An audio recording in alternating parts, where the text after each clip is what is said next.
ಎಲ್ರಿಗೂ ನಮಸ್ಕಾರ. ನೀವು ನೋಡ್ತಾ ಇದ್ದೀರಾ V4 ನ್ಯೂಸ್. ನಾನು ದೀಕ್ಷಾ ಬಂಗೇರ. ಸಮಸ್ತ V4 ನ್ಯೂಸ್ನ ವೀಕ್ಷಕರಿಗೆ ಕೃಷ್ಣ ಜನ್ಮಾಷ್ಟಮಿ ಹಬ್ಬದ ಹಾರ್ದಿಕ ಶುಭಾಶಯಗಳು. ಇವತ್ತು ನಾನು ಅಷ್ಟಮಿ ಪ್ರಯುಕ್ತ ನಿಮ್ಗೊಂದು ಒಳ್ಳೆ ವಿಡಿಯೋ ಜೊತೆ ಬಂದಿದ್ದೀನಿ. ಅದು ಏನಪ್ಪ ಅಂತ ಅಂದರೆ, ಇವತ್ತು ನಾವು ಮಂಗಳೂರಿನ ಕೋಡಿಕೆರೆಯಲ್ಲಿರುವ ಈಶಾವಾಸ್ಯ ನಿವಾಸದಲ್ಲಿದ್ದೀವಿ. ಇದು ಬಿಂದು ಸತೀಶ ಅವರ ನಿವಾಸ.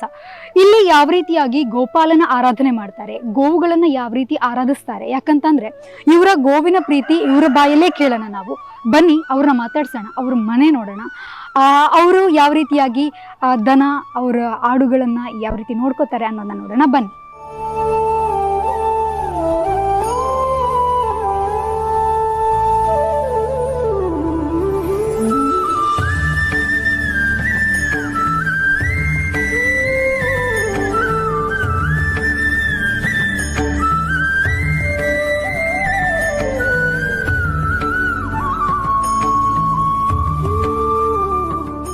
ನಮಸ್ಕಾರ. ಇವತ್ತು ನಾವು ಬಿಂದು ಅವರ ಮನೇಲಿದ್ದೀವಿ. ಬನ್ನಿ ಅವ್ರನ್ನ ಮಾತಾಡ್ಸೋಣ. ಅವರ ಹೇಗ್ ನಡೀತಾ ಇದೆ ಕೆಲಸ ಅಂತ ಅವ್ರ ಹತ್ರ ಕೇಳೋಣ. ನಮಸ್ತೆ ಮ್ಯಾಮ್, ಹೇಗ್ ನಡೀತಾ ಇದೆ ನಿಮ್ ಕೆಲಸ? ಚೆನ್ನಾಗಿ ನಡೀತಿದೆ. ಎಷ್ಟು ಟೈಮಿಂದ ಮಾಡ್ತಾ ಇದ್ದೀರಾ ಈ ಕೆಲಸನ? ಹೆಚ್ಚು ಕಡಿಮೆ 7 ವರ್ಷ ಆಯ್ತು. 7 ವರ್ಷದಿಂದ ಮಾಡ್ತಾ ಇದ್ದೀರಾ. ಹೇಗಿದ್ರ ನಿಮ್ಮ ಡೈಲಿ ರುಟೀನ್ ಹೇಗಿರುತ್ತೆ? ರೊಟೀನ್ ಬೆಳಗ್ಗೆ ಒಂದು 3:30ಗೆ ಹೇಳ್ತೇವೆ, ಕೆಲವೊಮ್ಮೆ ವೇರಿಯೇಷನ್ಸ್ 3 ಗಂಟೆಗೂ ಹೇಳ್ತೇವೆ, ಅನಿವಾರ್ಯದ 2:30ಗೂ ಹೇಳ್ತೇವೆ, ಕೆಲವೊಮ್ಮೆ ಹಾಗೆ 3:30ಗೆ ಮ್ಯಾಕ್ಸಿಮಮ್ ಹೇಳುದು. 3:30ಗೆ ಎದ್ದು ನಮ್ಗೊಬ್ರು ಅಕ್ಕ ಇದ್ದಾರೆ ಕೆಲಸದವರು ನಮ್ಮೊಟ್ಟಿಗೆ, ಅವರು ಬರ್ತಾರೆ. 3:20ಕ್ಕೆ ಅವರು ಬರ್ತಾರೆ. ಬಂದ ಮೇಲೆ ದನ ಎಲ್ಲ ಸ್ನಾನ ಮಾಡಿಸು. ನಾನು ದನ ಕೆಲವು ನಾವಂದ್ರೆ ಬಿಡ್ತೇವೆ, ಬೆಳಿಗ್ಗೆ ಬಿಟ್ಟ ದನ ಸಂಜೆ ಬರೋದು ನಮ್ಗೆ ದನ. ಕೆಲವೊಮ್ಮೆ ಬರೋದಿಲ್ಲ ಕೆಲವು ದನ, ಹಾಗೆ ಹುಡುಕಿಕೊಂಡು ಬರ್ಲಿಕ್ಕೆ ರಾತ್ರಿ ಕೆಲವೊಮ್ಮೆ 9 ಗಂಟೆ ಬರೋದು ಇಲ್ಲ. ಹಾಗೆ ಎಂತ ಮಾಡ್ತೇವೆ, ಇಲ್ಲಿಯಾರು ಅದು ತಿಂದು ತಿಂದು ಸಾಕಾದಾಗ ಇಲ್ಲಿಯಾರು ಮಲಗಿರ್ತೇವೆ. ಅದನ್ನ ಹುಡುಕ್ಲಿಕ್ಕೆ ನಾನು 3 ಗಂಟೆ ರಾತ್ರಿಗೆ ಹೋಗೋದು. 3:30ಗೆ ಹೋಗ್ತೇನೆ. ಇಲ್ಲೆಲ್ಲ ಸರ್ಕಲ್ ನಂಗೆ ಕುತ್ಕೊಳ್ಳೋ ಪ್ಲೇಸ್ ಎಲ್ಲ ಗೊತ್ತುಂಟು, ದನಗಳಲ್ಲಿ ರೆಸ್ಟ್ ಮಾಡ್ತೇವೆ. ಅಲ್ಲಿ ಹೋಗಿ ಕರ್ಕೊಂಡ್ ಬರ್ತೇವೆ 3:30ಗೆ. ಮತ್ತೆ ಬಂದ ದನವನ್ನೆಲ್ಲ ಸ್ನಾನ ಮಾಡಿಸ್ತಾರೆ ಅವರ ಅಕ್ಕ. ಮತ್ತೆ ಇದನ್ನು ತಂದು ಸ್ನಾನ ಮಾಡಿಸಿ ಹಾಲು ಕರೆಯೋದು. ಹಾಗೆ 6:30 ತನಕ ಹಾಲು ಕರೆದು ಹಟ್ಟಿ ತೊಳೆಯೋದು ಎಲ್ಲ ಆದ್ಮೇಲೆ 6:30 ಕೆಲಸ ಮುಗೀತದೆ. ಮತ್ತೆ 6:30ಯಿಂದ ಮನೆಯೊಳಗೆ ಬಂದು ಮಕ್ಕಳನ್ನ ಶಾಲೆ ಕಳಿಸೋದು. 7:00 ನಂತರ ಮತ್ತೆ 7:15ಕ್ಕೆ ಹಾಲು ಕೊಂಡೋಗಿ ಶುರು ಮಾಡುದು. ಒಂದು 9 ಗಂಟೆ ತನಕ ಮನೆ ಕೊಂಡೋಗಿ ಹಾಲು ಕೊಡ್ತೇನೆ. ನೀವೇ ತಗೊಂಡೋಗಿ? ನಾನೇ ಮನೆ ಕೊಂಡೋಗಿ. ಎಲ್ಲರೂ ಮನೆಗೆ ಪಾತ್ರೆ ಇಟ್ಟಿರ್ತಾರೆ ಅವರವ್ರ ಮನೆಯಲ್ಲಿ, ಅವರ ಮನೆಯಲ್ಲಿ ಇಡ್ತಾರೆ. ಅಲ್ಲಿಂದ ಅವರವ್ರ ಲೀಟರ್ ನಂಗೆ ಗೊತ್ತಿರ್ತದೆ, ಹಾಕಿ ಮತ್ತೆ 9 ಗಂಟೆಗೆ ಹಿಂದೆ ಬರೋದು. ಬಂದು ಮತ್ತೆ ಸ್ವಲ್ಪ ಹಟ್ಟಿ ಕೆಲಸ, ಮತ್ತೆ ಮನೆ ಕೆಲಸ, ಮತ್ತೆ 2 ಗಂಟೆ ತನಕ ಎಲ್ಲ ನಂದೆಲ್ಲ ಬೇರೆ ಕೆಲಸ. ಮತ್ತೆ ಹಿಂಗೆ ಬಟ್ಟೆ ವ್ಯಾಪಾರ ಉಂಟು, ಬಟ್ಟೆ ವ್ಯಾಪಾರ ಗಿರಾಕಿ ಬರ್ತಾರೆ, ಅದರೆಲ್ಲ ಬಗ್ಗೆ ಎಲ್ಲ ನೋಡೋದು. ಮತ್ತೆ 3 ಗಂಟೆ ಆಗುವಾಗ ಮತ್ತೆ ಹುಲ್ಲು ತರ್ಲಿಕ್ಕೆ ಹೋಗ್ತೇವೆ. ಕೆಲವು ದನಗಳು ದೊಡ್ಡ ದನಗಳನ್ನು ಕಳಿಸ್ತೇವೆ, ಸಣ್ಣ ಸಣ್ಣ ಕರುಗಳಿರ್ತವೆ, ಅವುಗಳಿಗೆ ಹುಲ್ಲು ಬೇಕಲ್ಲ, ಅದನ್ನು ತರ್ಲಿಕ್ಕೆ ನಾವು ಒಂದು ಗಾಡಿ ಮಾಡಿಕೊಂಡು, ನನ್ನ ನೇಬರ್ ಬಣ್ಣ ಇದ್ದಾರೆ ಅವರು ಮತ್ತೆ ನನ್ನ ಕೆಲಸದ ಅಕ್ಕ ನಾನು 3 ಜನ ಸೇರಿ ಹುಲ್ಲು ತರ್ಲಿಕ್ಕೆ ಹೋಗ್ತೇವೆ. ಹುಲ್ಲು ತರ್ಲಿಕ್ಕೆ ಹೋಗಿ ಒಂದು 6 ಗಂಟೆಗೂ ಹಿಂದೆ ಬರ್ತೇವೆ. 6 ಗಂಟೆ ನಂತರ ಮತ್ತೆ ದನ ಸಿಕ್ಕಿದ್ದನ್ನು ಹಿಡ್ಕೊಂಡ್ ಬರೋದು, ದನ ಸ್ನಾನ ಮಾಡಿಸೋದು, ಹಾಲು ಕರೆಯೋದು. ಮತ್ತೆ 7:30ಯಿಂದ 10 ಗಂಟೆ ರಾತ್ರಿ ತನಕ ಹಾಲು ಮಾರೋದು, ಮನೆ ಹೋಗಿ ಮಾರ್ತೇನೆ. 10 ಗಂಟೆ ನಂತರ ಅದು ಹೊಸದನ ಅದು ಬಂದ್ರೆ ಅದನ್ನ ಕಟ್ಟಿ ಹಾಕೋದು. ಮತ್ತೆ ಮನೆ ಕೆಲಸ ಮಾಡಿ 11-12 ಗಂಟೆ ಆಗೋ ಮಲಗೋದು. 3:30ರಿಂದ 12 ಗಂಟೆ ರಾತ್ರಿ ತನಕ ನಿದ್ದೆ.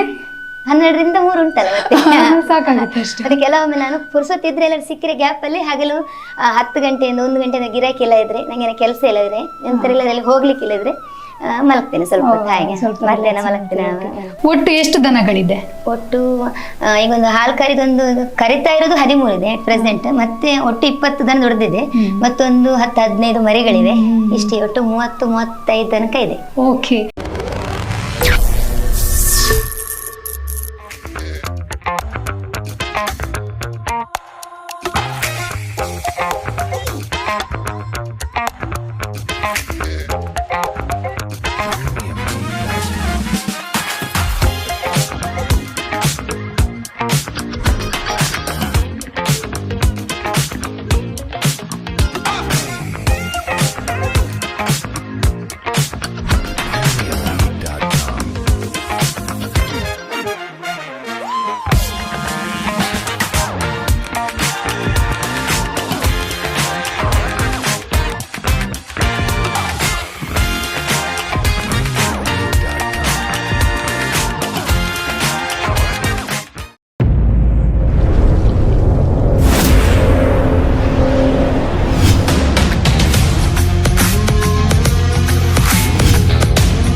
ದನ ಅಲ್ಲದೆ ಬೇರೆ ಏನಾದ್ರು ಪ್ರಾಣಿಗಳನ್ನ ಸಾಕ್ತೀರಾ? ಆಡು ನಾನಂದ್ರೆ ತುಂಬಾ ಸಣ್ಣದ್ರಿಂದ ಮಾಡ್ತೇನೆ. ಫಸ್ಟ್ ನಾನು ಆಡೇ ಮಾಡಿದ್ದು, ಆನಂತರ ನಿಧಾನಕ್ಕೆ 2 ದನ ತಕೊಂಡು ಮರಿಯೆಲ್ಲ ಹಾಕಿ ಇಷ್ಟ ಆಯ್ತು. ಆಡು ಉಂಟು, ನಂಗೊಂದು 25ರಷ್ಟು ಆಡು ಉಂಟು. ಆಡುಗಳಿದೆ. ಓಕೆ. ಅದು ಯಾವ ತರ ಅಂದ್ರೆ ಅದು ಹಾಲು ಕರೆಯೋದು ಆ ತರ? ಇಲ್ಲ, ಹಾಲು ಕರಿಲಿಕ್ಕೆಲ್ಲ, ಅದಕ್ಕೆ ಫುಡ್ ಇದ್ರೆ ಹಾಕ್ತೇವೆ, ಇಲ್ಲಾಂದ್ರೆ ಹೋಗಿ ಬಿಡ್ತೇವೆ, ಬಿಟ್ಟು ಇಲ್ಲೇ ಎಲ್ಲ ತಿನ್ಕೊಂಡು ಬರ್ತೇವೆ, ಸಂಜೆ ಆಗ ಕಟ್ಟಿ ಹಾಕ್ತೇವೆ. ಫ್ಯಾಮಿಲಿ ಸಪೋರ್ಟ್ ಹೇಗಿದೆ ನಿಮ್ಗೆ? ಫ್ಯಾಮಿಲಿ, ನೇಬರ್ಸ್, ಮತ್ತೆ ನನ್ನ ಊರು ಫ್ರೆಂಡ್ಸ್.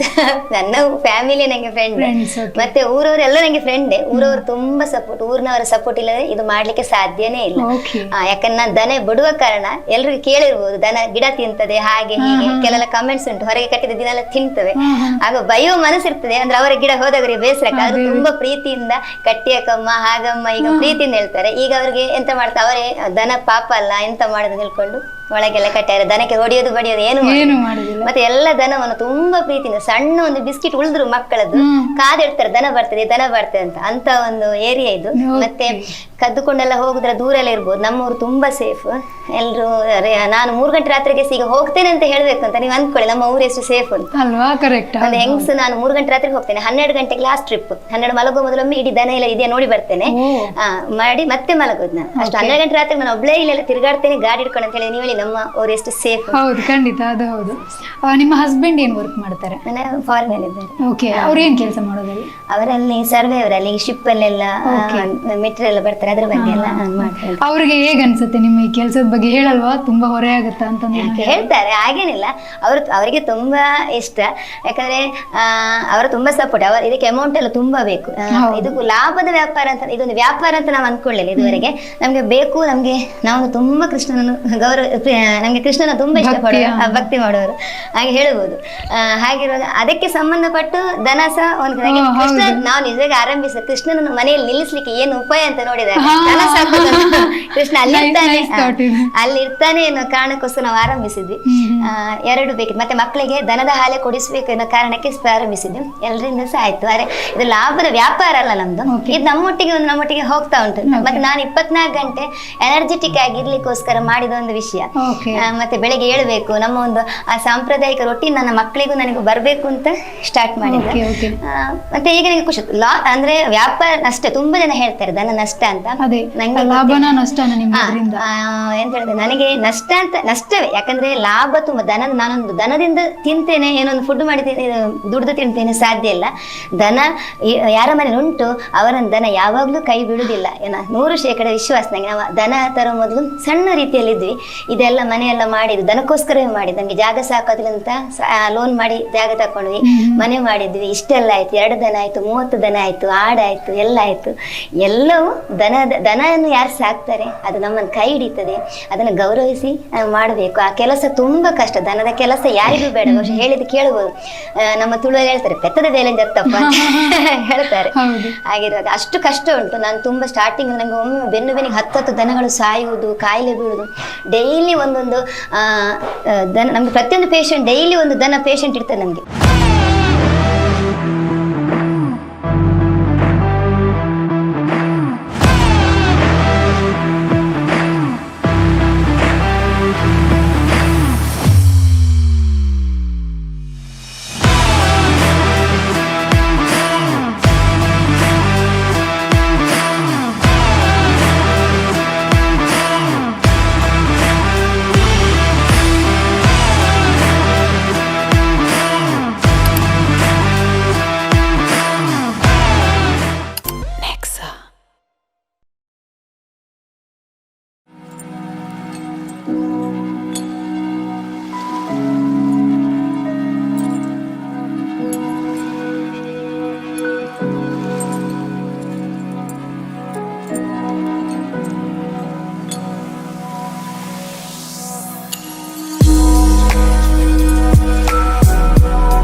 ಅದನ್ನ ನಾನು ಕೇಳ್ಬೇಕು ಅಂತ ಅನ್ಕೊಂಡೆ. ಈಗ ದನಗಳಿಗೆ ಮೈಯಲ್ಲಿ ಗಜ್ಜಿ ಎಲ್ಲ ಆಗುತ್ತೆ, ಅದೆಲ್ಲ ನೀವೇನ ಮೆಡಿಸಿನ್ ಕೊಡೋದು ಅದಕ್ಕೆ ಅಥವಾ ಡಾಕ್ಟರ್ ಕಾಯಿಲೆ ಕೊಡ್ತಾರೆ, ಮತ್ತೆ ನಮ್ಗೆ ಅವರು ಮೆಡಿಸಿನ್ಸ್ ಎಲ್ಲ ಕೊಡ್ತಾರೆ. ಮತ್ತೆ ಹೆಚ್ಚಿನ ಕಾಯಿಲೆಗಳ ನಾವೇ ಮೆಡಿಸಿನ್ ಮಾಡ್ತೇವೆ, ತುಂಬಾ ಮದ್ದಿಗೆ ಖರ್ಚು ಮಾಡ್ಲಿಕ್ಕೆ ಆಗುದಿಲ್ಲ ಅಂತ ಸೀರಿಯಸ್ ಬಂದಾಗ ಡಾಕ್ಟರ್ ಕರೆಸ್ತೇವೆ.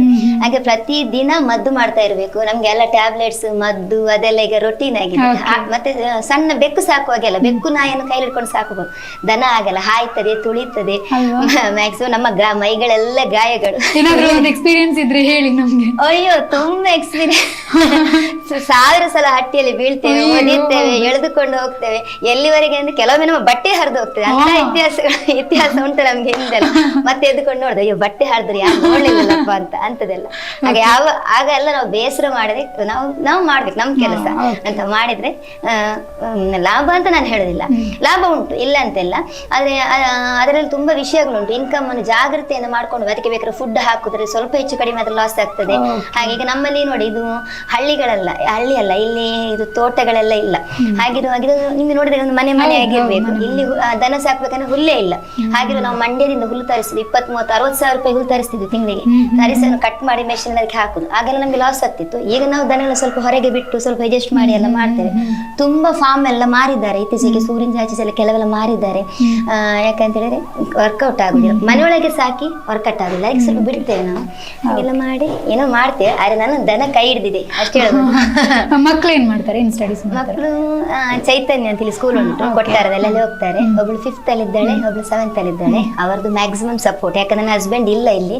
ಅವರು ಇಯರ್ಲಿ ಟ್ವೈಸ್ ಬರ್ತಾರೆ. ಒಮ್ಮೆ 5 ತಿಂಗಳಿಗೊಮ್ಮೆ ಬಂದು ಹೋಗ್ತಾರೆ, 1 ತಿಂಗಳು, ಮತ್ತೆ ನೆಕ್ಸ್ಟ್ 5 ತಿಂಗಳಿಗೊಮ್ಮೆ ಬರ್ತಾರೆ ಅಷ್ಟೇ. ಬಂದಾಗ ಅವರು 20 ಬಂದು ಫ್ಲೈಟ್ ಇಂದ ಇಳಿದು ಇಲ್ಲಿಗೆ ಹಟ್ಟಿಗೆ ಕೆಲಸ ಮಾಡ್ತಾರೆ. ಅದ್ರಲ್ಲಿ ಎಂತ ಹೇಳಕ್ಕಿಲ್ಲ, ತುಂಬಾ ಕೆಲಸ ಮಾಡ್ತಾರೆ. ಅವರದ್ದು ಮ್ಯಾಕ್ಸಿಮಮ್ ಕೆಲಸ. ಮತ್ತೆ ಮಕ್ಕಳು ರೊಟೀನ್ ನಂಗೆ ಹೆಲ್ಪ್ ಮಾಡ್ತಾರೆ ಯಾವಾಗ್ಲೂ.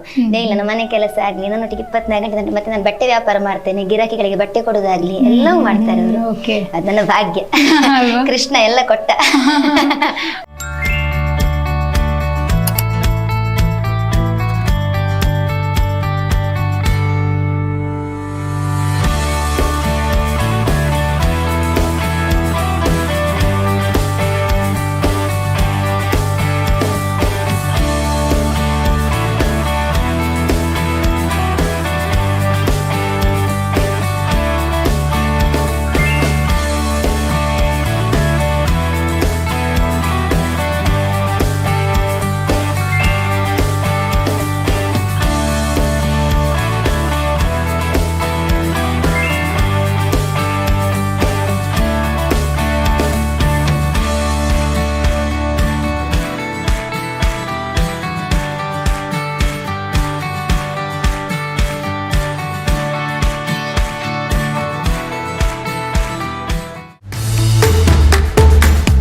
ಈಗ ಸುಮಾರು ಜನ ಕೃಷಿ ಮಾಡಬೇಕು, ಆಮೇಲೆ ಹೈನುಗಾರಿಕೆ ಮಾಡಬೇಕು ಅಂತ ಅನ್ಕೊಂಡಿರ್ತಾರೆ. ಯೂತ್ಸ್ಗೆ ನಾನು ಮೇನ್ ಆಗಿ ಹೇಳ್ತಿರೋ, ನಮ್ಗೊಂದು ಭಯ ಇರುತ್ತೆ, ಓ ಇದು ಏನು ವರ್ಕೌಟ್ ಆಗುತ್ತೋ ಇಲ್ವೋ ಅಂತವ್ರಿಗೆ ನೀವೇನು ಹೇಳೋದಕ್ಕೆ ಇಷ್ಟಪಡ್ತೀರಾ?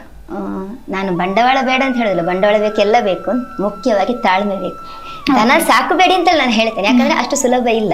4 ದಿವಸ ಮಾಡಿ ನಮ್ಗೆ ಬೇರೆ ಅಂದ್ರೆ ಒಂದು ಬಟ್ಟೆ ವ್ಯಾಪಾರ ಮಾಡಿದ್ರೆ 4 ದಿವಸ ಇಟ್ಕೊಂಡು ಮತ್ತೆ ಅದನ್ನ ಯಾರಿಗೂ ಕೊಡ್ಬೋದು, ಅದು ಮಾಡ್ಬೋದು. ಈ ದನವನ್ನ ಒಮ್ಮೆ ಖರೀದಿಸಿ ಒಂದು ದನ ಸಾಕಿದ್ಮೇಲೆ ನಂಗೆ ಕಷ್ಟ ಆಯ್ತಪ್ಪ ಬೇಡ ಅಂತೇಳಿ ಬಿಡುವಾಗಿಲ್ಲ, ಯಾರು ಇನ್ನೊಬ್ರು ತಗೊಳ್ಳುವಾಗಿಲ್ಲ, ಹೊರಗೆ ಹಾಗೆ ಬಿಡುವಾಗಿಲ್ಲ ಅಂತ ಪರಿಸ್ಥಿತಿ. ಅದಕ್ಕೆ ನಾನು ಹೇಳುದು, ತಕೊಳ್ಳೋ ಒಂದು ಸಾಕು ಮೊದಲು 1000 ಸಲ ಯೋಚಿಸಿ, ಅಷ್ಟು ಸುಲಭ ಇಲ್ಲ. ಸಾಕಿದ ಮೇಲೆ ಕೊನೆಯವರೆಗೆ ಯಾವುದೇ ಕೆಲಸ ಕೊನೆಯವರೆಗೆ 4 ಕ್ಷಣಿಕ ಆವೇಶದಲ್ಲಿ ಮಾಡಬೇಡಿ. ದನದ ಕೆಲಸ ಸುಲಭ ಇಲ್ಲ. ಫಸ್ಟಿಗೆ ಕಾಯಿಲೆ ಕಾಯಿಲೆಗಳು, ಅದೆಲ್ಲ ಅಷ್ಟು ಕಾಯಿಲೆಗಳುಂಟು ನಮಗೆ. ನಮ್ಗೆ ಹೇಗುಂಟು, ಜನವರಿಗೊಂದು ಕಾಯಿಲೆ, ಫೆಬ್ರವರಿಗೊಂದು ಕಾಯಿಲೆ, ಮಾರ್ಚ್ಗೊಂದು ಕಾಯಿಲೆಗೆ ಜೂನ್ ಆಯ್ತು, ನೆಕ್ಸ್ಟ್ ನಮ್ಗೆ ಇದು ಬರ್ತದೆ, ನೆಕ್ಸ್ಟ್ ಮಂತ್ ನಮ್ಗೆ ಬರ್ತದೆ ಚರ್ಮಗಂಟು ಕಾಯಿಲೆ ಬರ್ತದೆ. ಅದು ನಾವು ಮೋರ್ ದನ್ 45 days ನಾವು ಅದರ ಹಿಂದೆ ಹಾರ್ಡ್ ವರ್ಕ್ ಮಾಡ್ಬೇಕು. ಕಾಯಿಲೆ ಬರ್ತದೆ, ಹುಳ ಆಗ್ತದೆ, ಅದನ್ನ ತೆಗಿಬೇಕು, ಅಷ್ಟು ಕಷ್ಟ. ನಮ್ಗೆ 30 ದನ ಇರೋದು, ಅದನ್ನ ನೋಡ್ಬೇಕು, ಇದನ್ನ ನೋಡ್ಬೇಕು, ಮರಿಗಳು ನೋಡ್ಬೇಕು, ಮರಿಗಳು ಸಾಯ್ತವೆ, ಮದ್ದು ಕೊಡ್ಬೇಕು, ಮದ್ದುಗಳು ಕೊಡ್ಲಿಕ್ಕೆ ಸುಲಭ ಇಲ್ಲ, ಅಷ್ಟೆಲ್ಲ ಕೆಲಸಗಳುಂಟು. ಮತ್ತೆ ಹಾಲು ಸಹ ಹಾಗೆ, ಹಾಲು ಕೆಲವೊಮ್ಮೆ ಕೆಚ್ಚಲು ಹೋದ್ರೆ ಹಾಳಾಗ್ತದೆ, ಹಾಗೆ ಗಿರಾಕಿಗಳು ಬೈತಾರೆ, ಹಾಲು ಕೆಲವು ತೆಳ್ಳಗಿರ್ತದೆ, ಹಾಗೆ ತಕೊಳ್ಳೋದಿಲ್ಲ, ಇಂಥ 1000 ಸಮಸ್ಯೆಗಳುಂಟು. ಅದಕ್ಕೆ ಅದೆಲ್ಲ ತಿಳಿದವರ ಹತ್ರ ಕಲಿತು ಇದನ್ನ ನಾನು ಒಪ್ಪಿದ್ದೇನೆ, ಆಗ್ತದೆ ಅಂತಿದ್ರೆ ಓಕೆ. ಮತ್ತೆ ಸ್ವಲ್ಪ ಬಂಡವಾಳ ಸಹ ಬೇಕು.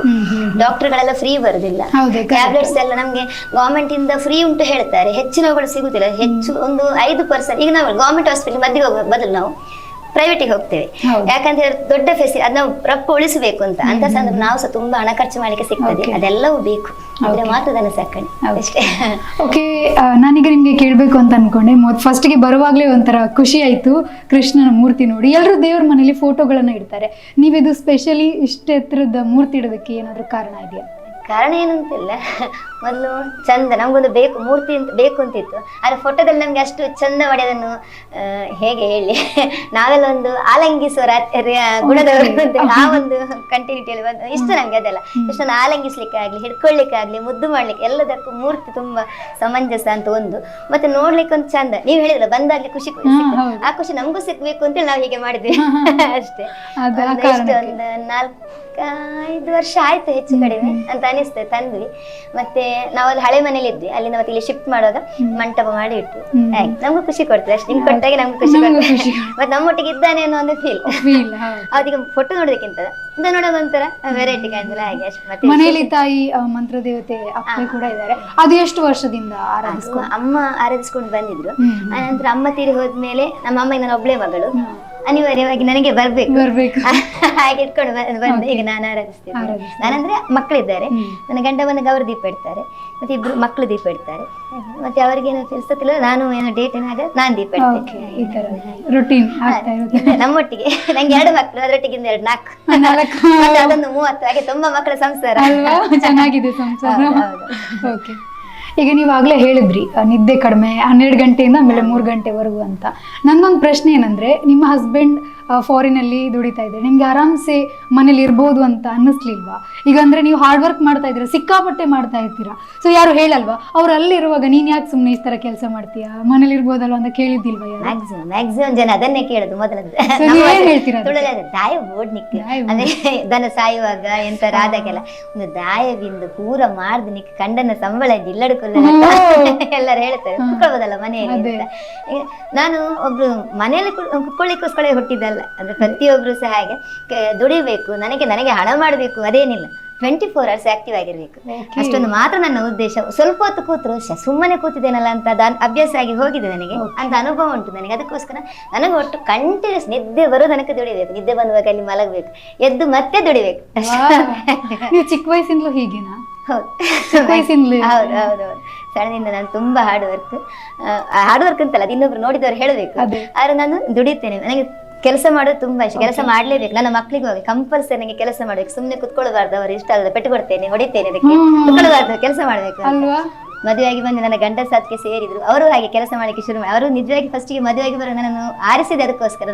ಅಣ್ಣ ಒಬ್ರು ಇದ್ರು, ಅವರೊಟ್ಟಿಗೆ ನೋಡ್ಲಿಕ್ಕೆ ಬಂದು ನಾನು ಕೆಲಸ ಮಾಡೋದು ನೋಡಿ ನಮ್ಮ ಪರಿಸರದಲ್ಲಿ ಮದುವೆ ಆದ್ರು. ತುಂಬಾ ಕೆಲಸ ಮಾಡಿದ, ದನ ಹಿಡ್ಕೊಂಡು ಹೋಗೋ ಅವರಿಗೆ ಪಾಪ ಗಂಟಿತ್ತು, ಎಷ್ಟು ಕೆಲಸ ಮಾಡ್ತಾಳಲ್ಲ, ಇಂಥವ್ರು ಹೆಂಡತಿ ಆಗ್ಬೇಕು ಅಂತ.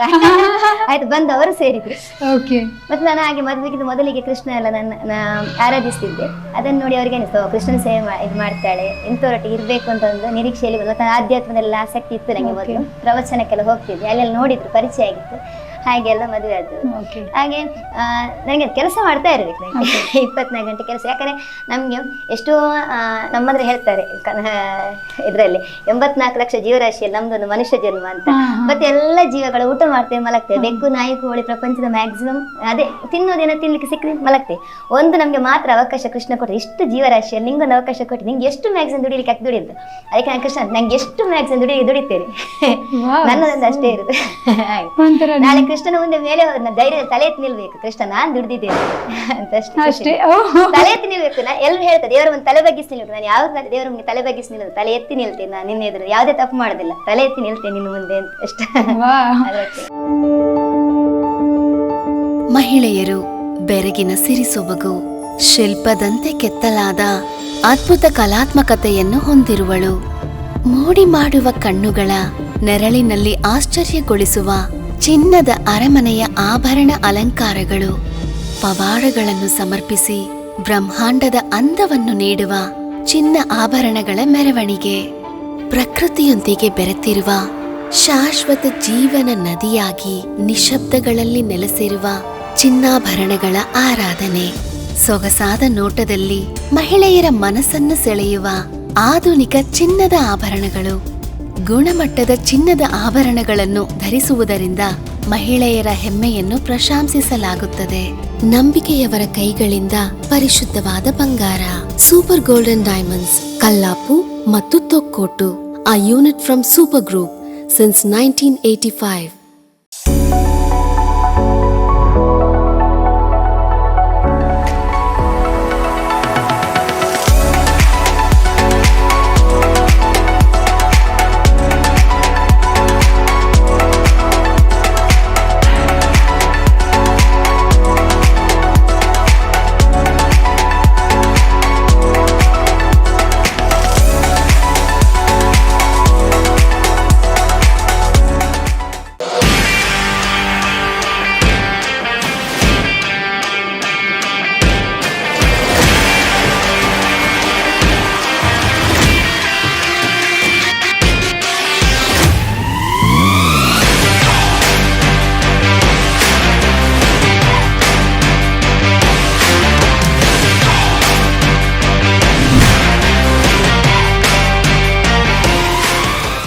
ಓಕೆ, ಇದೆಲ್ಲ ನಿಮ್ಮ ತಾಯಿ ಏನಾದ್ರು ಈ ತರ ಹಾರ್ಡ್ ವರ್ಕಿಂಗ್ ಏನು? ತಾಯಿ ತಂದೆ ಅಂದ್ರೆ ಈ ತರದ್ದು ಥಾಟ್ಸ್ ಎಲ್ಲ ನಿಮ್ಗೆ ಯಾವ ರೀತಿ ಬಂತು ಅಂತ? ಮ್ಯಾಕ್ಸಿಮಮ್ ಅದೇ ನಾನು ಆಗ ಹೇಳಿದೆಲ್ಲ, ನಾನು ಮದುವೆ ಮೊದಲೇ ಪ್ರವಚನಕ್ಕೆಲ್ಲ ಹೋಗ್ತಾ ಇದ್ದೆ. ಉಡುಪಿಯಲ್ಲಿ ಪ್ರವಚನಕ್ಕೆಲ್ಲ ಹೋಗ್ತಿದ್ದೆ. ನಂಗೆ ಅದ್ರಲ್ಲಿ ತಾಳಮದ್ದಲೆ ತುಂಬಾ ಆಸಕ್ತಿ. ಅದ್ರಲ್ಲಿ ನಮ್ಮ ಹಿಂದಿನ ಧರ್ಮದ ಬಗ್ಗೆ, ನಾವು ಹೇಗಿರ್ಬೇಕು, ನಮ್ಮ ಸದಾಚಾರಗಳ ಬಗ್ಗೆ ಹೇಳ್ತಿದ್ದು. ಅದನ್ನ ನಂಗೆ ಅನುಸರಿಸಬೇಕು ಅಂತ ಆಯ್ತು. ಜೀವನದಲ್ಲಿ ಅನುಸರಿಸಿದ್ದೇನೆ. ಈಗ ನಾನು ಎಲ್ಲರೂ ಹೇಳಿದ್ರೆ ಮದುವೆ ಮೊದಲು 4 ವರ್ಷ ಯಾರಾದ್ರೂ ಪ್ರವಚನಕ್ಕೆ ಹೋಗ್ಬೇಕು, ಹುಡುಗಿಯರು ಅಂತ. ಗಂಡನೊಟ್ಟಿಗೆ ಹೇಗಿರ್ಬೇಕು, ಗಂಡನ ಹೇಗೆ ಗೌರವಿಸಬೇಕು, ಜೀವನದ ಪಾತ್ರತೆಯನ್ನು ಹೇಗೆ, ಕೆಲಸ ಹೇಗೆ ಮಾಡಬೇಕು, ಮಕ್ಕಳನ್ನು ಎಲ್ಲವೂ ಅದರಲ್ಲಿ ಉಂಟು. ನಮ್ಮ ಧರ್ಮದಲ್ಲಿ ಅದೆಲ್ಲ ಉಂಟು. ಬೇರೆ ಯಾವ ಧರ್ಮದಲ್ಲಿ ಉಂಟು ಅಂತ ಗೊತ್ತಿಲ್ಲ, ನಮ್ಮ ಧರ್ಮದಲ್ಲಿ ಎಲ್ಲ ಉಂಟು. ಅದು ನಮ್ಮ ಮಕ್ಕಳಿಗೆ ಅದನ್ನು ಕಲಿಸ್ಲಿಕ್ಕೆ ಪ್ರಯತ್ನಿಸಬೇಕು. ಅದೇ ನಾನು ಹೇಳೋದು, ಎಲ್ಲರೂ ಮದುವೆಗಿಂತ 4 ವರ್ಷ ಮೊದಲು ಪ್ರವಚನಕ್ಕೆ ಹೋಗ್ಬೇಕು. ಎಲ್ಲಿ ಹೋಗಿದ್ರು ಅಲ್ಲಿ ಎಲ್ಲ ವಿಷಯ ಪ್ರವಚನ ಅಂದ್ರೆ ಎಲ್ಲ ನಮ್ಮ ಅಧ್ಯಾತ್ಮ, ನಮ್ಗೆ ಒಳ್ಳೆ ವಿಷಯ, ನಮ್ಮ ಧರ್ಮದಲ್ಲಿ ಏನುಂಟು ನಮಗೆ ತಿಳಿಸ್ತಾರೆ. ಅದನ್ನು ನಾವು ಕಲಿತು ನಮ್ಮ ಜೀವನದಲ್ಲಿ ಫುಲ್, ನಮ್ಮ ಲೈಫ್ ಲಾಂಗ್, ನಮ್ಮ ಗೃಹಸ್ಥ ಜೀವನಕ್ಕೆ ತುಂಬಾ ಉಪಯೋಗ ಆಗ್ತದೆ ಅಂತ ನನ್ನ ಅಭಿಪ್ರಾಯ. ಅದರಿಂದ ಇಷ್ಟುಂಟು. ಇಲ್ಲಿ ಮಂದಿರಗಳಲ್ಲಿ ನೀವು ಏನು ಸಾಮಾಜಿಕ ಹಾಗೆ ನಮ್ದೊಂದು ಅದು ಹೇಳ್ತೇವಲ್ಲ, ಇರೋದೇ ಕೃಷ್ಣನ ಮಂದಿರ ಒಂದು, ಅಲ್ಲಿ ಹೋಗ್ತೇವೆ. ನಮ್ಮ ಊರಿನವರಲ್ಲಿ ಸೇರ್ತಾರೆ. ನಮ್ಮ ಊರಿನವರು ತುಂಬಾ ಒಳ್ಳೆ ಜನ, ಭಕ್ತಿಯಿಂದ ಭಗವಂತನನ್ನು, ರಾಧಾಕೃಷ್ಣನನ್ನು ಆರಾಧನೆ ಮಾಡ್ತಾರೆ. ಅದ್ರಲ್ಲಿ ನಾವು ಸೇರ್ತೇವೆ, ಭಜನೆ ಮಾಡ್ತೇವೆ, ಹಾಡ್ತೇವೆ, ಕುಣಿತೇವೆ. ನಮ್ಮ ಸ್ವಲ್ಪ ಕ್ಷಣವನ್ನು ಕೃಷ್ಣನೊಟ್ಟಿಗೆ ಕೊಟ್ಟು, ಕೃಷ್ಣನ ಕೆಲವು ಕ್ಷಣವನ್ನು ನಮ್ಮೊಟ್ಟಿಗೆ ತಕೊಂಡು ಬರ್ತೇವೆ ಅಷ್ಟೇ. ನನ್ಗೆ ಆಕ್ಚುಲಿ ಇವತ್ತು ಖುಷಿ ಅನಿಸ್ತಿದೆ, ಯಾಕಂದ್ರೆ ಇಂಥ ಒಂದು ಒಳ್ಳೆ ವ್ಯಕ್ತಿನ ನಾನ್ ಮಾಡಿದ್ನಲ್ವಾ, ಅದಕ್ಕೆ V4ಗೆ ನಾನು ಥ್ಯಾಂಕ್ಸ್ ಅಂತ ಹೇಳೋದಕ್ಕೆ ಇಷ್ಟಪಡ್ತೀನಿ. ಯಾಕಂದ್ರೆ ಇಲ್ಲ, ನಿಮ್ಮ ಹತ್ರ ಮಾತಾಡುವಾಗ ಎಷ್ಟು ಪಾಸಿಟಿವಿಟಿ, ಏನು ಪಾಸಿಟಿವ್ ವೈಬ್ ಆಗ್ತಿದೆ ಅಂತಂದ್ರೆ ಅದು ಮುಂದೆ ಕೂತವ್ರಿಗೆ ಗೊತ್ತು. ಆಕ್ಚುಲಿ ಅದರಿಂದಲ್ಲ, ನೀವು ಕೃಷ್ಣನ ಬದಿಯಲ್ಲಿ ಕೂತಿದ್ರೆ ಅಷ್ಟು ಪಾಸಿಟಿವ್ ಅಲ್ಲಿಂದ ಅಲ್ಲಿ ಕೂತ್ರೆ ಅವನ ಸಾನ್ನಿಧ್ಯವೇ ಹಾಗೆ. ಓಕೆ, ಈಗ ನಮ್ಮ ಜೊತೆ ಅವರ ಮಕ್ಕಳಾದಂತಹ ಶ್ರೀಲಕ್ಷ್ಮಿ ಮತ್ತು ಕ್ಷಿತಿ ಇದ್ದಾರೆ. ನಮಸ್ತೆ. ನಮಸ್ತೆ. ಹೇಗೆ ಅನ್ನಿಸ್ತಿದೆ ಅಮ್ಮನ ಹಾರ್ಡ್ ವರ್ಕ್ ನೋಡಿ ನಿಮ್ಗೆ? ತುಂಬ ಖುಷಿ ಆಗ್ತದೆ. ಯಾಕಂದರೆ ಅಮ್ಮ ಬೆಳಿಗ್ಗೆ 3 ಗಂಟೆಗೆ ಇರ್ತಾರೆ, ಮತ್ತು ಅಮ್ಮನ ಹಟ್ಟಿದೆಲ್ಲ ಕೆಲಸ ಆಗ್ತದೆ. ಅದಾದ್ಮೇಲೆ ನಮ್ಮನೆ ಎಬ್ಬಿಸ್ತಾರೆ. ನಾವು ಎಲ್ಲ ಮನೆಯೆಲ್ಲ ಕೆಲಸ ಮಾಡಿ, ಮತ್ತು ಅಮ್ಮ ನಾವು ಸಣ್ಣದಿರುವಾಗಂದಲೇ ನಮಗೆ ಅಂದರೆ ಎಂತೆಲ್ಲ ಮಾಡೋಕ್ಕೆಲ್ಲ ಹೇಳ್ಕೊಟ್ಟಿದ್ದಾರೆ. ಮತ್ತು ನಾವು ಟ್ಯೂಷನ್ಗೆ ಹೋಗ್ತೇವೆ, ಬಂದಾದ್ಮೇಲೆ ಶಾಲೆಗೆ ಹೊರಡ್ತೇವೆ, ಮತ್ತು ಅಮ್ಮ ಹಾಲಿಗೆ ಹೋಗ್ತಾರೆ, ನಮ್ದೆಲ್ಲ ನಾವೇ ಹೊರಡ್ತೇವೆ. ಓಕೆ, ನೀವು ಬೆಳಗ್ಗೆ ಟಿಫಿನ್ ಇದೆಲ್ಲ ನೀವೇ ಮಾಡ್ಕೊತೀರಾ? ಓ. ಮತ್ತು ನಾವು ಹೀಗೆ ಲೋಕಲ್ ಬಸ್ಸಲ್ಲಿ ಹೋಗ್ತೇವೆ, ಮತ್ತು ಬರೋದು ಸಹ. ಯಾಕೆಂದರೆ ಅಮ್ಮ ಹೇಳ್ತಾರೆ, ನಮಗೆ ಸಣ್ಣದಿದ್ದರೆ ಯಾವಾಗೆಲ್ಲ ಕಷ್ಟ ಎಲ್ಲ ಗೊತ್ತಾಗಬೇಕು, ಬಸ್ಸಲ್ಲಿ ಇರೋದು ಇಂತೆಲ್ಲ ಕಷ್ಟ ಇರ್ತದೆ. ಹಾಗೆ ಶಾಲೆಗೆ ಹೋಗ್ತೇವೆ, ಮತ್ತು ಸಂಜೆ ಬಂದು ಮತ್ತೆ ಕೆಲವು ನಮಗೆ ಕ್ಲಾಸಸ್ ಇರ್ತದೆ. ಹಾಗೆ ನಾವು ಕ್ಲಾಸಿಗೆ ಹೋಗಿ ಬರ್ತೇವೆ, ಮತ್ತು ಹಾಗೆ ಬರುವಾಗ ಲೇಟ್ ಆಗ್ತದೆ ರಾತ್ರಿ, ಮತ್ತು ಸ್ವಲ್ಪ ಓದಲಿಕ್ಕೆ ಇರ್ತದೆ, ಮತ್ತು ಹಾಗೆ ಊಟ ಎಲ್ಲ ಮಾಡಿ ನಿಮ್ಮ ಅಮ್ಮ ಒಂದು ರಿಯಲ್ ಲೈಫ್ ಹೀರೋ ಅಂತ ಅನ್ಸುತ್ತಾ ನಿಮಗೆ? ಹಾಂ. ಓಕೆ, ಅಪ್ಪ ಇರಲ್ಲ, ಅಮ್ಮ ಒಬ್ಬರೇ ರಾತ್ರಿ ಎಲ್ಲ ಏನು ದನ ಎಲ್ಲ ತಗೊಂಡು ಕರ್ಕೊಂಡು ಬರೋದಕ್ಕೆ ಹೋಗ್ತಾರೆ. ಆ ಟೈಮಲ್ಲಿ ನೀವೇನು ಮಾಡ್ತೀರಿ? ನಿಮಗೆ ಭಯ ಆಗಲ್ವಾ? ನಾವು ಇಬ್ಬರಲ್ಲಿ ಮನೇಲಿ ಇರ್ತೇವೆ. ಮನೇಲಿ ಇರ್ತೀರಾ? ಕೆಲವೊಮ್ಮೆ ಹೋಗ್ತೇವೆ, ಇಲ್ಲದೆ ಇಲ್ಲೇ ಇರ್ತೇವೆ ನಾವು. ಅಂದ್ರೆ ರಾತ್ರಿ ನಾವು ಒಳಗಡೆ ಮಲಗಿರ್ತೇವೆ, ಲೇಟ್ ಹೋಗ್ತಾರಲ್ಲ, ಹಾಗೆ ಊಟ ಮಾಡಿ ನಾವು ಮಲಗಿರ್ತೇವೆ. ಮತ್ತೆ ಅಮ್ಮ ಬರ್ತಾರೆ ಓಕೆ. ಮತ್ತೆ ಇರ್ತೇನೆ. ಹಟ್ಟಿ ಕೆಲಸ ಅಮ್ಮನ ಜೊತೆ ಸೇರ್ಕೊಂಡು ಮಾಡಿರೋದು ಏನಾದರೂ ಇದೆಯಾ? ರಜೆ ಟೈಮಲ್ಲೆಲ್ಲ ಮಾಡ್ತೀರಾ? ಓಕೆ. ಈಗ ನಮ್ಮ ಜೊತೆ ಅವರ ಹಸ್ಬೆಂಡ್ ಆಗಿರುವಂತಹ ಸತೀಶ್ ಅವರಿದ್ದಾರೆ. ನಮಸ್ತೆ ಸರ್. ಸರ್, ಈಗ ನೀವು ಸ್ಟಾರ್ಟ್ ಮಾಡಿದ್ದು ಆಡಿಂದ ಅಂತ ಹೇಳಿದ್ರಿ, ಆಡಿಂದ ಶುರು ಮಾಡಿದ್ರಿ. ಆಮೇಲೆ ನೀವು ದನ ಸಾಕೋ ವಿಷಯ ಬಂದಾಗ ನೀವು ಗಲ್ಫ್ಗೆ ಹೋದ್ರಿ. ಇವ್ರಿಗೆ ಒಬ್ರಿಗೆ ಕಷ್ಟ ಆಗ್ಬೋದು ಅಂತ ನಿಮ್ಗೆ ಅನ್ನಿಸ್ಲಿಲ್ವಾ? ಅದು ಪ್ರತಿ ಸರಿ ಕೇಳುವಂತ ವಿಷಯ ಇಲ್ಲ ಸರ್, ನಿಮ್ಗೆ ಕಷ್ಟ ಆಗುತ್ತೆ ಅಂತ ಪ್ರತಿ ಸರಿ ನಾವು ಡಿಸ್ಕಸ್, ಮತ್ತೆ ಯಾವುದೇ ವಿಷಯವನ್ನು ನಾವು ಇಬ್ಬರು ಚರ್ಚೆ ಮಾಡ್ತೇವೆ. ಹೇಗೆ ಮಾಡ್ಬೋದಾ, ಇದು ಮಾಡ್ಬೋದು ಅಂತೇಳಿ, ಹೇಗೆ ನಾವು ಮುಂದುವರಿಸ ಅಂದ್ರೆ ಫ್ಯೂಚರಲ್ಲಿ ಅದು ನಮ್ಗೆ ಕಷ್ಟ ಸಿಗುತ್ತಾ, ಅದನ್ನ ಏನೇನು ನೆಗೆಟಿವ್ಸ್ ಏನು ಪಾಸಿಟಿವ್ಸ್ ಏನು ನಾವು ಡಿಸ್ಕಷನ್ ಮಾಡ್ತೇವೆ. ಇದೇ ವಿಷಯ ಅಂತೇಳಿ ಯಾವ ವಿಷಯದಲ್ಲಿ ಹಾಗೆ ಅದನ್ನು ಕೂಡ ನಾವು ಡಿಸ್ಕಸ್ ಮಾಡಿದ್ದೇವೆ. ಫಸ್ಟಿಗೆ ಹೇಳಿದ್ರು ಇಲ್ಲ, ನಮ್ಮ ಅವಳು ಹೇಳಿರ್ಬೋದು ಯಾವುದಕ್ಕೋಸ್ಕರ ನಾವು ಪ್ರಾರಂಭಿಸಿದೆ ಅಂತೇಳಿ. ಆ ಕಾರಣ 1 ಸಾಕು 2 ಸಾಕು ಅಂತ ಹೇಳಿದ್ದೇವೆ. ಅಂದ್ರೆ ಬರ್ತಾ ಅವಳಿಗೆ ಇದು ನಮ್ಗೆ ಕಂಫರ್ಟ್ ಇದೆ, ನಾವು ಮಾಡ್ಬೋದು ಅಂದ್ರೆ ಅವಳಿಗೂ ಧೈರ್ಯ ಇದೆ, ಮತ್ತೆ ನನಗೂ ಅವಳ ನೋಡಿ ಧೈರ್ಯ ಇದೆ, ಅವಳು ಮಾಡ್ತಾಳೆ ಅಂತ. ಆ ಕಾರಣ ಮತ್ತೆ ಅದು ಆಗ ಪ್ರತಿ ಸರಿ ಕೇಳ್ತಾ ಇರ್ತೇನೆ, ಎಂತ ಕಷ್ಟ ಆದ್ರೆ ನಿಲ್ಲಿಸು ಅಂತ. ಎಷ್ಟೋ ಸರಿ ಹೇಳಿದೆ, ಕಷ್ಟ ಆದ್ರೆ ಮುಂದುವರಿಸುದು ಬೇಡ. ಇಲ್ಲ, ಅವಳು ತುಂಬಾ ಆಸಕ್ತಿ ಇದೆ ವಿಷಯ, ನಮ್ದು ಕೂಡ. ಆದ ಕಾರಣ ಇವರಷ್ಟು ಹಾರ್ಡ್ ವರ್ಕ್ ಮಾಡ್ತಾರೆ, ಇದ್ರ ಬಗ್ಗೆ ನಿಮ್ಮ ಅಭಿಪ್ರಾಯ ಏನು ಸರ್? ಅದು ಇಡೀ ಊರಿಗೂ ಗೊತ್ತಿದೆ, ನನ್ನ ಅಭಿಪ್ರಾಯ, ಪ್ರತಿಯೊಬ್ಬರ ಅಭಿಪ್ರಾಯ ಇದೆ. ಇವನ್ ನಾನು ಹೇಳೋದಿದ್ರೆ, ಈಗ ಗಂಡ ಗಲ್ಫಲ್ಲಿ ಇದ್ದಾನಂತ ಹೇಳಿದ್ರೆ ಹೆಂಡತಿ ಮಕ್ಕಳು ಅವರ ಸಂಬಳ ಅಕೌಂಟಿಗೆ ಬರುತ್ತೆ, ಸುಮ್ಮನೆ ಕುತ್ಕೊಳ್ತಾರೆ ನಾರ್ಮಲ್ ಆಗಿ, ಎಲ್ಲರಿಗೂ ಗೊತ್ತಿರೋ ವಿಷಯ ಅದು. ಇದು ಅವಳದು ಮೇನ್ ಇಂಟೆನ್ಷನ್ ಅಂತ ಹೇಳಿದ್ರೆ 1 ನಿಮಿಷ ಕೂಡ ವೇಸ್ಟ್ ಮಾಡಬಾರ್ದು. ಕೃಷ್ಣ ಕೊಟ್ಟ 1 ನಿಮಿಷಗಳನ್ನು ಉಪಯೋಗಿಸ್ಕೊಳ್ಬೇಕು ಅಂತ ಅದೇ ನಮ್ದು ಇಬ್ಬರದು ಕೂಡ ಅದೇ ರೀತಿ ಇದೆ. ಆದ ಕಾರಣ ಅವ್ರು ಮುಂದುವರಿಸ್ತಾ ಇದೆ, ಹೋಗ್ತಾ ಇದೆ. ನಿಮ್ಮ ಸಪೋರ್ಟ್ ಯಾವಾಗ್ಲೂ ಇರುತ್ತೆ ಅಂತ? ಖಂಡಿತ. ಅವಳು ನನ್ನ ಸಪೋರ್ಟ್, ಅವಳ ಸಪೋರ್ಟ್ ಒಬ್ಬರಿಗೆ ಮಾಡುವಂತದಲ್ಲ. ಅಂದ್ರೆ ಕೆಲಸದ ವಿಷಯದಲ್ಲಿ ಬರೋದಿದ್ರೆ ನಾನು ಅವಳು ಅವಳು ನಂಗೆ ತುಂಬಾ ಸಪೋರ್ಟ್ ಮಾಡ್ತಾರೆ. ಅದಕ್ಕೆ ಬೇಕಾದ ಇನ್ವೆಸ್ಟ್ಮೆಂಟ್ಸ್, ಫಿನಾನ್ಷಿಯಲ್ ನೋಡ್ಬೇಕು ಅಂತ ಹೇಳಿ ನಾನು ಸಪೋರ್ಟ್ ಮಾಡಬೇಕು. ಎಷ್ಟೋ ಸರಿ ಈಗ ನಮ್ಗೆ ಒಂದು ಹದಕ್ಕೆ ಬಂದಿದ್ದೇವೆ, ನಮ್ಗೆ ಕೈ ಹಿಡಿದಿದೆ. ಆದ್ರೆ ಪ್ರಾರಂಭಿಸುವಾಗ ಎಷ್ಟೋ ಜನಗಳು ಸತ್ತದಿ ಇದೆ, ರೋಗ ಬಂದು ಈ ವಾರದಲ್ಲಿ ತಂದು ನೆಕ್ಸ್ಟ್ ವಾರದಲ್ಲಿ ಸತ್ತದಿ ಇದೆ. ಆ ಟೈಮಲ್ಲಿ ನೀವು ಇಲ್ಲೇ ಇದ್ರೆ ಗಲ್ಫಲ್ಲಿ ಇದ್ದೆ. ಆಗ ನಿಮ್ಗೆ ಯಾವ ತರ ಟೆನ್ಷನ್ ಆಗಿದೆ ಸರ್? ಇಲ್ಲ, ಟೆನ್ಷನ್ ಆಗಿಲ್ಲ. ಅಂದ್ರೆ ನಾವಿದನ್ನು ಅದೇ ಹೇಳಿದ್ರೆ ನಾವು ಪಾಸಿಟಿವ್ ಮತ್ತು ನೆಗೆಟಿವ್ ಮೊದಲು ಡಿಸ್ಕಸ್ ಮಾಡಿಕೊಂಡು ನಾವು ಮಾಡಿದ್ರೆ, ಆದ ಕಾರಣ ಮೊದಲು ಪ್ರಿಪೇರ್ ಆಗಿರ್ತೇವೆ. ಹೀಗೆ ಬಂದ್ರೆ ಹೀಗೆ ಆಗುತ್ತೆ, ಹೀಗೆ ಬಂದ್ರೆ ಈಗ ಮೊದಲೇ ನೀವು ಅದಕ್ಕೆ ಒಂದು ಪ್ರಿಪೇರ್ ಆಗಿರ್ತೀವಿ. ಜನ ಬೇಕು. ಕಾಯಿಲೆ ಬಿದ್ದಾಗ ಒಂದು ದನ ಮಲಗಿನಲ್ಲಿ ಆದ್ರೆ ಎತ್ಲಿಕ್ಕೆ ಒಂದು 20 ಜನ ಬೇಕು. 20 ಜನ ಇಲ್ಲ ಒಂದು ದನ ಎತ್ಲಿಕ್ಕೆ ಆಗುದು ಅಷ್ಟು ಈಸಿ. ನಮ್ಗೆ ತುಂಬಾ ಕಷ್ಟ. ಒಂದು ದನ ಒಳಗೆ ಫುಲ್ ಹೋಗಿ ಬಿದ್ದಿದ್ದ ಒಂದು 20-25 ಜನ ಒಂದು ಮೆಷಿನ್ ಅನ್ನು ಹಿಡ್ಕೊಂಡು ಬಂದು ಹೊರಗೆ ಹಾಕಿದ್ದೇವೆ. ಮತ್ತೆ ಪ್ರತಿ ಸಲ ನಂದು ಇಲ್ಲಿ ನೀವು ಬರುವಾಗ ನೋಡುದು ಚರಂಡಿ ಆಗಿ ಉಂಟು. ಚರಂಡಿಗೆ ಪ್ರತಿ ಸಲ ನಾನು ಹೇಳ್ತೇನೆ, ದನ ಬಿಡ್ತೇನಲ್ಲ, ಬಿಟ್ಟ ದನ ಹೋಗಿ ಚರಂಡಿಗೆ ಬೀಳ್ತದೆ. ಬಿದ್ದಾಗ ಇಲ್ಲಿದೆಲ್ಲ ಯುವಕರು 7-8 ಜನ ಸೇರಿ ಹಗ್ಗದಲ್ಲಾಗಿ ಹೇಳಿತಾರೆ, ಆ ಕ್ಷಣ ಬರ್ತಾರೆ. ಜನಬಲ ಇಲ್ಲದ್ರೆ ಖಾಲಿ ಹಣಬಲದಿಂದ ದನ ಸಾಕ್ಲಿಕ್ಕೆ ಆಗುದು. ನಮ್ದು ಅಣ್ಣ ಇದ್ದಾರೆ, ಶ್ರೀಧರ್ ಅಣ್ಣ ಅಂತ, ರಾತ್ರಿ ಹಗಲು ನಮ್ಮೊತ್ತೆ ಇರ್ತಾರೆ. ಮತ್ತೆ ನನ್ನ ಕೆಲಸದ ಅಕ್ಕ ಒಬ್ರು ಇದ್ದಾರೆ, ಶೋಭಕ್ಕ ಅಂತ, ಕೆಲಸದಿಂದ ಸೇರಿಸಬಾರ್ದು, ಅವಳು ಬರಿಗಿಡಬೇಕು ಅಕ್ಕ. ನಮ್ದು ತುಂಬಾ 3 ಗಂಟೆಗೆ ಯಾರು ಬರ್ಲಿಕ್ಕೆ ಅವರು ಸ್ಟಾರ್ಟಿಂಗ್ ಬುಕ್ಕಲ್ಲಿ ಇದ್ರು, ಹೊರಗೆ ಬರ್ತಿರ್ಲಿಲ್ಲ. 3 ಗಂಟೆಗೆ ಬರ್ತಾರೆ, ನನ್ನನ್ನೇ ಬಿಸಿ ಅವರೇ ಬಂದು 3 ಗಂಟೆ ಬಂದವರು ರಾತ್ರಿ 10 ಗಂಟೆ ನನ್ನೊಟ್ಟಿಗೆ ಇರ್ತಾರೆ. ಯಾವ ಹೊತ್ತಿಗೂ ಬೇರೆಯವರಂದ್ರೆ ನಾವು ಹೇಳ್ತೇವೆ ಕೆಲಸ ಹತ್ರ ಇರ್ಬೇಕು, ಕೆಲಸ ಮಾಡೋದು ನನಗೆ ಆಗ ನಾನು ಎಲ್ಲೂ ಹೋಗುದು. ನಾನು ಅದೇ ಆಗ ಹೇಳಿದೆ, ನಾನು ಮಂದಿರದಲ್ಲಿ ಬಿಸಿ ಇರ್ತೇನೆ, ಒಮ್ಮೆ ಹೋಗ್ತೇನೆ, ಮಂದಿರಕ್ಕೆ ಹೋಗ್ತೇನೆ. ನವರಾತ್ರಿ ಟೈಮಲ್ಲಿ ಅಲ್ಲೇ ಇದ್ದಿರ್ತೇನೆ.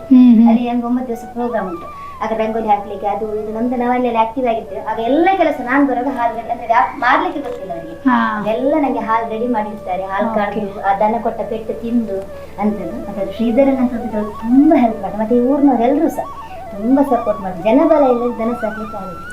ಕೆಲಸದವರು ಕೂಡ ಅಷ್ಟೇ, ತಾನು ಕೆಲಸ ಅಂತೇಳಿ ಮಾಡಿದ್ರೆ ಅಷ್ಟು ಇಂಪ್ರೂವ್ ಆಗಲ್ಲ.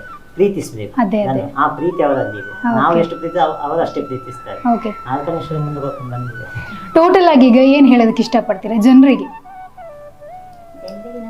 ನಾವು ದನ ಸಾಕಿ ಅಂತ ಹೇಳುದಿಲ್ಲ, ಅಥವಾ ಒಂದು ಎಂತದೋ ಮಾಡಿ, ಏನೇ ಮಾಡಿ ಮಾಡುವ ತೃಪ್ತಿಯಿಂದ ಮಾಡಿ, ಅದರ ನೆಮ್ಮದಿ ಕಾಣಿ. ಕಷ್ಟ ಇಲ್ಲದ ಕೆಲಸ ಯಾವುದಿಲ್ಲ.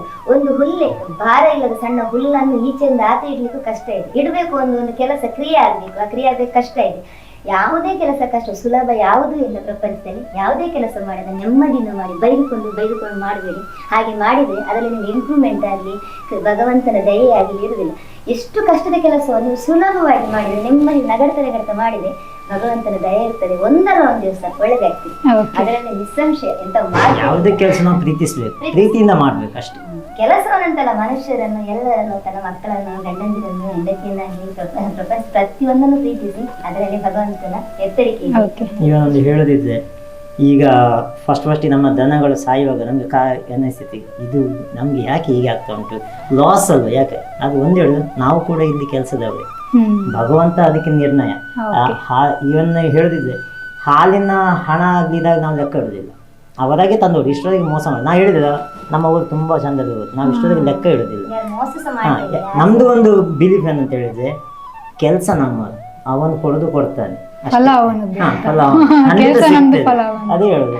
ಇದು ದನ ಸಾಯುವಾಗಲಿ ಇದು ತುಂಬಾ ಕೆಲವೊಮ್ಮೆ ಬೇಸರ ಆಗಿದೆ. ಯಾಕೆಂದ್ರೆ ನಾವು ಕೆಲಸ ಮಾಡ್ತಿದ್ದೇವೆ, ಉಳಿಸ್ಕೊಳ್ಳೋದು ಬಿಡುದು ಅವನಿಗೆ ಬಿಟ್ಟು. ನಂಗೆ ಕೊಟ್ಟಿದ್ದು 2 ಕೈ, ನೀನು 3 ದನ ಕೊಟ್ಟರು ನನಗೆ ಇಷ್ಟೇ ಮಾಡ್ಲಿಕ್ಕೆ ಆಗುತ್ತೆ, ಅದು ನಾನು ಪ್ರೀತಿಯಿಂದ ಮಾಡ್ತೇನೆ. ಇಲ್ಲಿ ನೋಡ್ಲಿಕ್ಕೆ ನಾವು ಅದ್ರದ್ದು ಓನರ್ಸ್, ಬಟ್ ನಮ್ಮ ಓನರ್ಸ್ ಅವನಿದ್ದಾನೆ.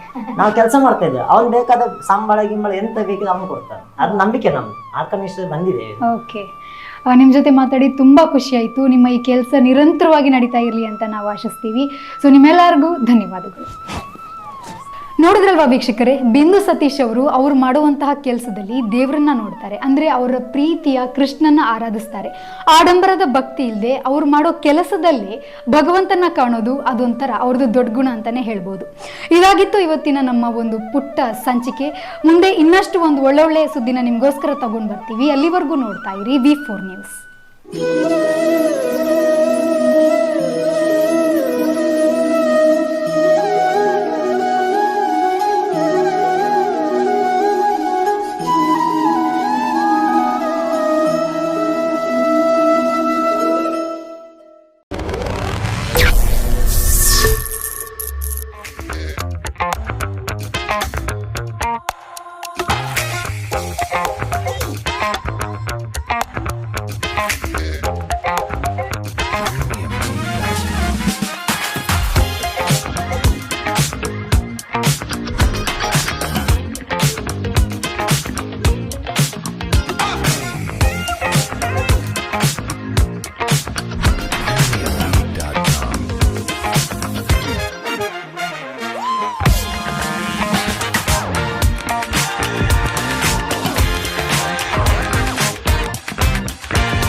ಒಳಗಿನ ಸಿರಿಸೊಬಗು, ಶಿಲ್ಪದಂತೆ ಕೆತ್ತಲಾದ ಅದ್ಭುತ ಕಲಾತ್ಮಕತೆಯನ್ನು ಹೊಂದಿರುವಳು.